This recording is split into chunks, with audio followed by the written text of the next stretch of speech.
Hello guys! Good afternoon. So, ayan. I'm back. Nakabalik na po ako. Ayun. So, saan ko ba nasisimulan? So, alam ko nandito kayo dahil nagtatanong kayo kung paano ba ako, bakit ang tagal ko hindi nakapag-upload ng video.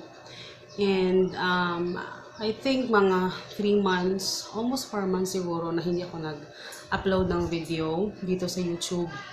Pero nag-post ako, I think last week ata, dun sa Facebook page ko, kung hindi pa kayo nakapag-follow dun sa akin, Our Family Budget, Christine. So, yun, doon ako nag-update. Ayun, tapos I think 4 months din, hindi na ako nag-upload dun sa page ko. So, anyway, so, diretso na tayo kasi yun naman yung pinunta nyo dito talaga. So, ayun. So, bakit nga ba ako nawala? So, eto, naglista ako dito ng kasi minsan nawawala ako sa passing. Ang dami kong sinasabi. Kasi siya nang ingay dito ha. So, anyway, ayun. Tapos kakaligo ko lang kasi kakatapos lang naming lumpia. Yan si Papa, umalis na kasi nag-deliver na siya. So, yan. Yun yung buhay-buhay natin dito. So, bakit nga ba ako nawala? So, first, humihingi ako ng pasensya sa inyo na bigla na lang ako nawala, walang pasabi sa inyo. Kasi alam ko meron din akong responsibilidad na mag-update din sa inyo. Kasi alam kong meron sa inyo talagang naghihintay ng vlogs or ng update sa mga ginagawa namin. So, salamat po sa mga nag-message sa akin. Sobrang salamat po. So, unang-una nawala ako. Diba sinabi ko naman sa inyo na medyo humihina yung business namin. So, yun yung pinakauna namin, yung problem na kinakaharap namin dun sa Shopee namin. Sa mga matagal na susubaybay sa amin, alam nyo na yung Shopee, yun talaga yung aming source of income. Dun talaga kami kumukuha lahat ng aming pangangailangan, lahat. So, ayun. So, sa Shopee is 4 years ko na siyang naging business. So, si Shopee din yung dahilan kaya si Papa Joe, yung aking asawa, tawag dito, ko na siya, hindi ko na siya pina-work at kami yung dalawa yung nag-aasikaso dun sa negosyo namin, di ba? So, doon namin lahat kinukuha yun. So, kaya naman kami suportahan ni Shopee. And then, ang nangyari nung pandemic, so 'di ba, nung pandemic kasi, 'di ba, na-stop kami ng at least 2 months. Talagang na-survive naman namin yung 2 months na wala talagang income na pumasok, na yung ginamit namin is yung pera na meron lang kami. So, ayun, wala talaga, nakatambay lang kami lagi sa labas. So, anyway, so ganun pa man, ang nangyari is nung bumalik kami sa Shopee, lahat ng pending namin, I think mga pending namin sa Shopee nung nag-lockdown talaga, nasa mga 100 plus na mga parcels yun.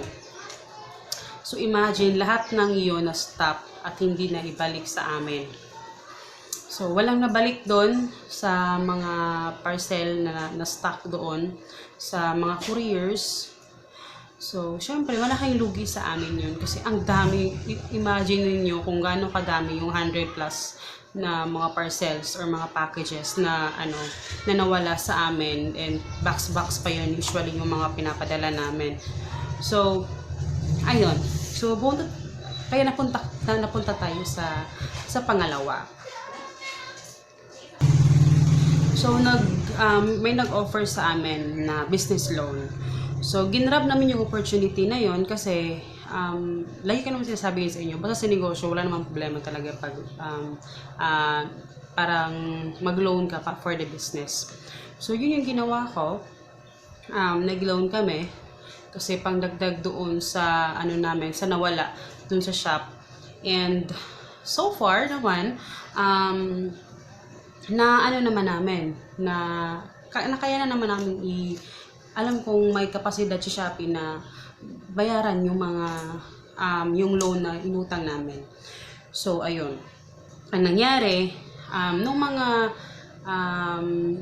nung nag-lockdown, after 2 months na bumalik kami, okay pa yung ano namin, okay pa yung takbo ng business. Kasi nga, di ba, nakabili pa nga kami ng bahay, di ba? Yung isa sa Shopee, yung malaking ambag ni Shopee, dun sa pagbili talaga ng bahay namin, di ba? So, siya talaga. Kasi, hindi ko naman masabing fully na si Shopee yung naging dahilan na nabili namin ng bahay. Kasi, nung nag-lockdown, napilitan akong magbenta sa Facebook, which yung mga seeds, diba? So, yung seeds namin sobrang ang laking na itulong din yun sa amin para mabili namin yung bahay. So, siya yung dahilan.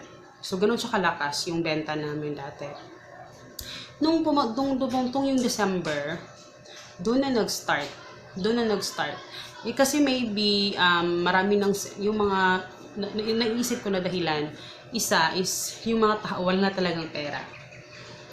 Kasi wala nang bigay wala nang support sa government masyado noon. Tapos, pangalawa, marami ng mga sellers yung nandoon sa Shopee.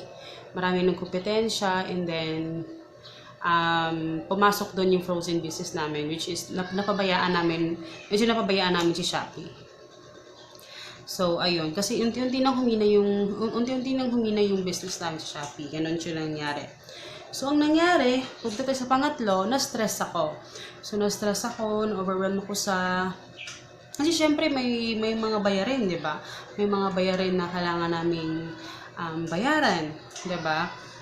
Yung doon na nag-start na nagkapatong-patong na yung aming bills sa kuryente, sa tubig, nagkapatong-patong na siya kasi nga 'di ba, nag-loan kami, tapos hindi niya kayang bayaran yung, though kumikita pa din naman siya, pero hindi niya kayang bayaran lahat ng mga dating binabayaran nung shop namin. So, na-stress ako, na-overwhelm ako.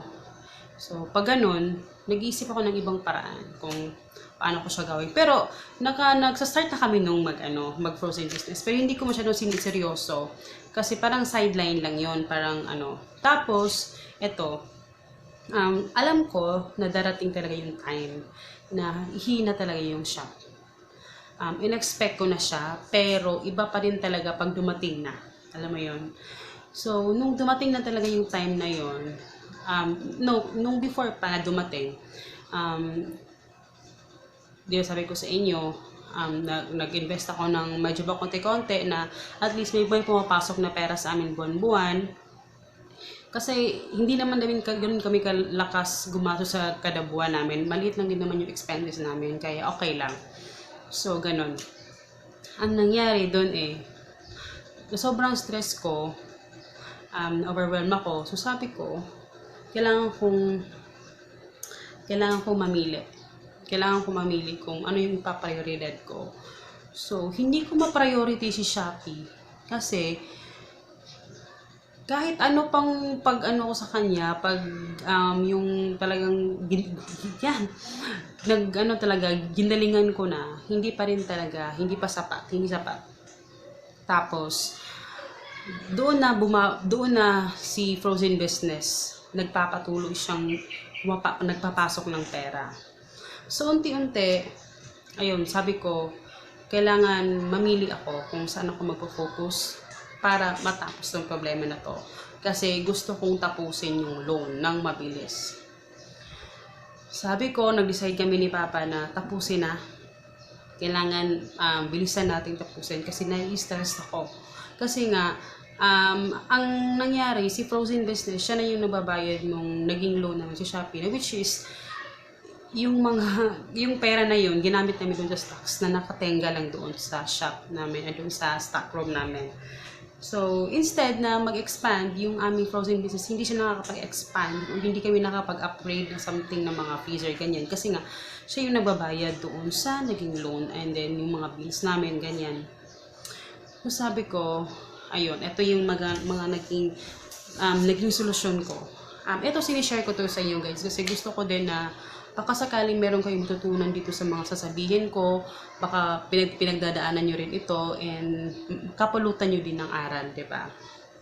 So ngayon, so ano yung mga solusyon na ginawa ko?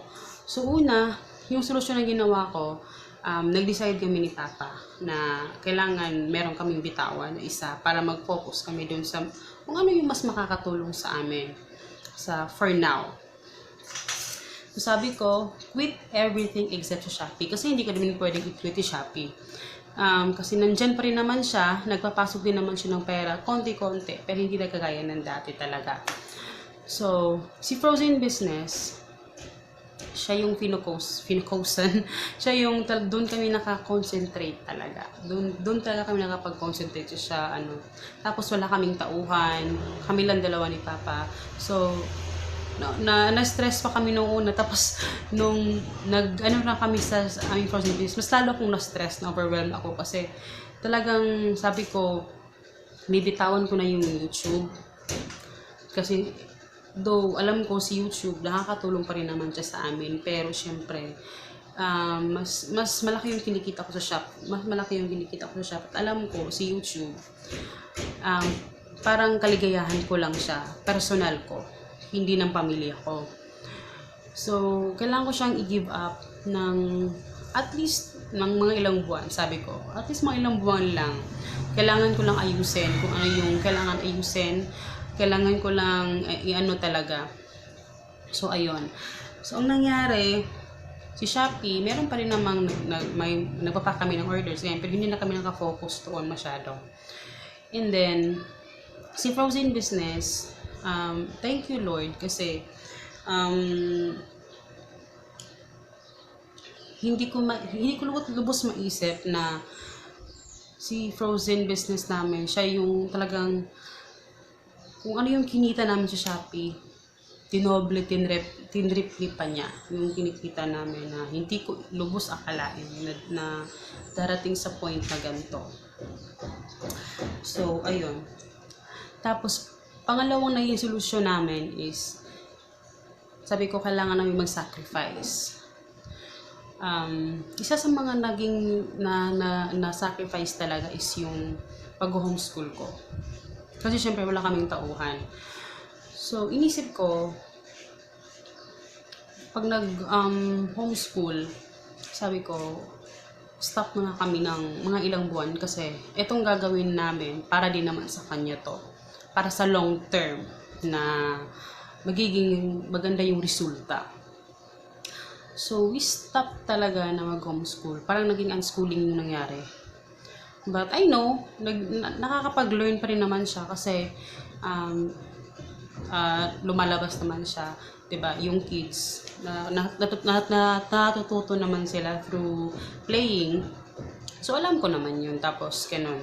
Tapos, parang medyo na nagigilty din ako. Pero sabi ko, kailangan namin mag-sacrifice. And sacrifice talaga guys, sobrang dami namin sinakripisyo para talaga matapos lahat. So pangatlo, ang naging solusyon namin, sabi ko, kailangan nating mag-focus sa naging utang natin. Wala kami ibang iisipin, ito lang. Kailangan namin bayaran. Una namin ginawa is yung kuryente at saka sa tubig. Yun yung una namin ginano. So, unti-unti nabayaran namin siya at updated na siya. And then, nag-focus kami dun sa mga utang namin. And then, this month,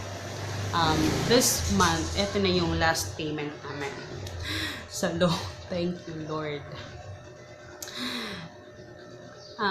Ito yung na-realize ko sa buhay-buhay kasi ang dami kong ginagawa sa buhay. Actually, matagal ko nang pinapractice kasi may problema ako guys sa concentration ko. May problema ako sa parang nawawala agad ako sa aking concentration. Mabilis ako ma-distract. So, I think mga 6 months, I think 1 year na pinapractice ko na talagang yung focus ko, i-practice ko talaga na kung one at a time. Hindi pwedeng, hindi kakayanin na sabay-sabay talaga lahat na gagawin mo. Kailangan one at a time. Yun talaga. Ito, ma-share ko lang. There was, parang may isang buwan na, I think nung nagsa-start, pray lang tayo pa, kaya na yan, kaya yan. Pero actually, sa utak ko, hindi ko alam kung saan kukunin yun. Hindi ko alam kung makukuha namin yung ganong kalaking amount. For loan dun sa 1 week lang.